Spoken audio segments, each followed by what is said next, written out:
Ya, kembali di IDX Sapring pemirsa, masih bersama analis Royal Investium Sekuritas Wijen Pontus. Mas Wijen, kita lanjutkan kembali terkait membahas kinerja saham dari TLKM atau Telkom begitu ya. Kalau Anda lihat secara valuasi saham Telkom ini, kalau kita lihat tadi cukup baik begitu ya kalau kita lihat portofolionya, tapi untuk valuasinya sendiri seperti apa untuk saham Telkom? Sebetulnya kalau untuk valuasinya sebenarnya relatif standar ya, artinya tidak terlalu murah dan juga tidak mahal. Artinya di yang lebih mahal daripada Telkom ada, yang lebih murah daripada Telkom juga ada. Tetapi yang perlu digarisbawahi sebetulnya kalau dilihat dari peluang, dari prospek begitu ya, dengan didukung oleh infrastruktur yang besar, lalu tren digitalisasi, ini Telkom saya rasa menjadi leading di sektor telco gitu untuk saat ini ya.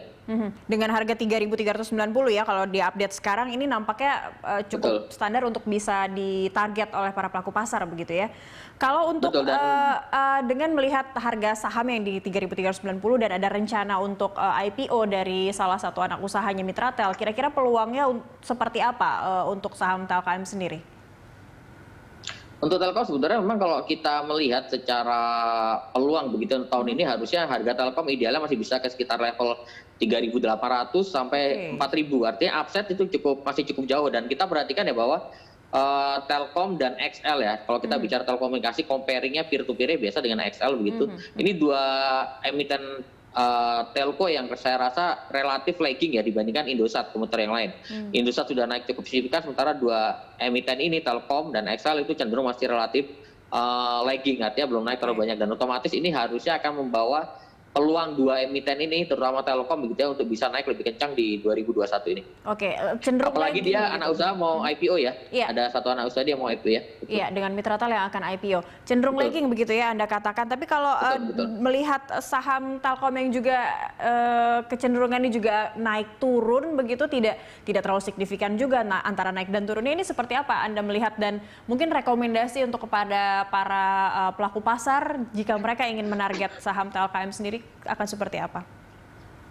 Jadi memang kalau kita bicara karakter dari saham ini, karena ini saham big cap dan saham yang cukup mature begitu ya industrinya, ini kita harus melihat memposisikan Telkom sebagai saham pilihan untuk investasi, bukan untuk trading ya. Sehingga kita tidak bisa mengharapkan kenaikan yang agresif super cepat seperti Indosat misalkan, atau mungkin saham-saham yang lain yang lapis ketiga atau lapis kedua di bursa efek yang lagi booming sekarang ini ya.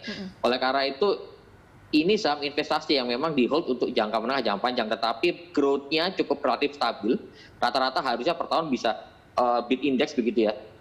Sehingga saya sarankan sebetulnya kalau teman-teman investor mau berinvestasi ya, masuklah ke saham-saham yang punya basis fundamental yang cukup kuat seperti Telkom gitu ya. Tapi time horizonnya juga harus panjang gitu ya, di atas 1 tahun misalkan seperti itu. Oke, artinya ini rekomendasinya juga bisa disarankan untuk memilih Telkom, tapi mungkin jangka panjang begitu ya, untuk jangka panjang, betul, untuk jangka menengah, jangka panjang juga. Oke, baik. Kalau untuk saham Telkom dibandingkan tadi Anda katakan biasanya perbandingannya dengan XL, tapi ada dari Telkom sendiri yang lain, apa yang kira-kira menjadi pesaing atau kompetitor dari Telkom sendiri, Mas Wijen?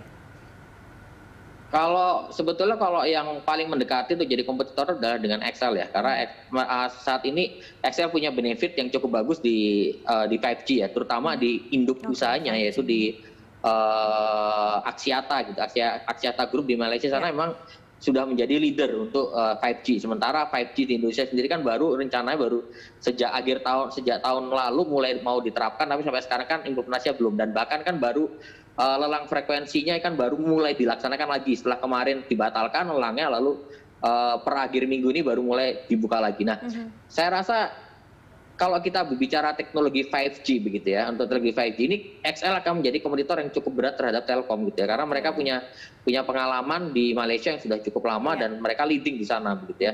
Tetapi Telkom punya kelebihan lain yang tidak dimiliki XL, yaitu BUMN. Artinya otomatis secara infrastruktur, secara SDM itu otomatis akan lebih kuat dibandingkan XL itu sendiri. Oke, tapi kalau Anda melihat dari ekosistem digital yang nampaknya juga cukup kuat yang telah mulai dirintis dan mulai dibangun oleh Telkom saat ini, akan seperti apa melawan kompetitor lain di bidang telekomunikasi? Kalau kita melihat memang kalau dari sisi digitalisasi Telkom masih menjadi leader ya kalau dibandingkan telco yang lain, karena memang di Telkom ini ada Link Aja begitu, dan kita tahu Link Aja ini sempat dan bekerja sama sudah dengan berbagai macam startup yang cukup besar di Indonesia ya. Dan ini tentu kalau dari sisi digitalisasi, apalagi dari ekosistemnya, saya rasa Telkom ini lebih siap dibandingkan komuter yang lain. Oleh karena itu nih, jadi saya sampaikan tadi di awal bahwa ini salah satu kelebihan dari Telkom yang secara infrastruktur, kalau kita bicara selain teknologi 5G, itu secara infrastruktur dan secara ekosistem Telkom memang lebih siap dibandingkan komuter-komuter perusahaan Telkom yang lain seperti itu.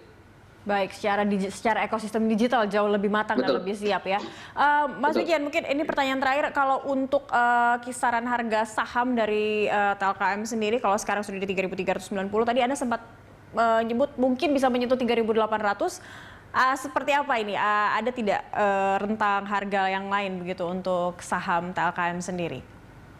Maksudnya untuk target jangka pendek? Ya, jangka pendek atau mungkin untuk jangka panjang yang tadi Anda sampaikan, merekomendasikan untuk TLKM sendiri untuk jangka panjang untuk kedua harga, rentang kisaran dua harga tersebut. Sebetulnya untuk Telkom saya masih rekomendasi untuk buy on weakness ya. Di bawah 3.400 Telkom masih quite cheap gitu, cukup murah jika dibandingkan kompetitor.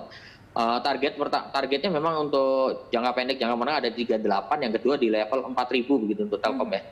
Dan ini cukup menarik untuk diakumulasi untuk saat ini.